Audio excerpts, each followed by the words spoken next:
ভারত ও ফ্যাসিস্টদের ইন্ধনে পাহাড়ের ঘটনা রোধে ব্যবস্থা নিচ্ছি।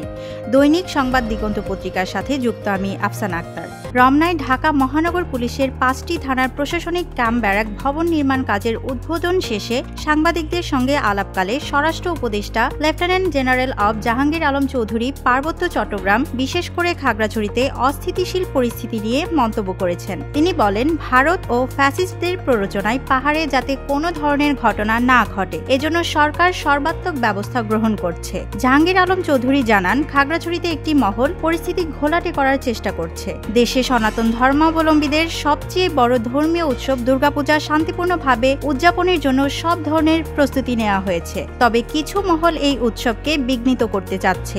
পার্শ্ববর্তী দেশ থেকে পাহাড়ে অস্ত্র ও অর্থ যোগানের খবর রয়েছে এবং কিছু সন্ত্রাসী পাহাড়ের উপর থেকে গুলি চালাচ্ছে। তিনি উল্লেখ করেন, এই হাতিয়ারগুলোর উৎস প্রায়শই বিদেশ থেকে আসে। স্বরাষ্ট্র উপদেষ্টা বলেন, পার্বত্য চট্টগ্রাম বিষয়ক উপদেষ্টা ঘটনাস্থলে রয়েছেন এবং সার্বিক পরিস্থিতি পর্যবেক্ষণ করছেন। তিনি আরও সতর্ক করেছেন, দুর্গাপূজার সময় কেউ যেন কোনো বিশৃঙ্খলা সৃষ্টি না করে, রাস্তা ও যোগাযোগ অবরোধ না করে। পরিস্থিতি নিয়ন্ত্রণে রাখতে জনগণ ও পুলিশের সহযোগিতা অপরিহার্য। উদ্বোধনী অনুষ্ঠানে উপস্থিত ছিলেন পুলিশ মহাপরিদর্শক বাহারুল আলম, ডিএমপি কমিশনার শেখ মোহাম্মদ সাজ্জাদ আলী সহ অতিরিক্ত আইজিপি, ডিআইজি ও অন্যান্য ঊর্ধ্বতন পুলিশ কর্মকর্তারা।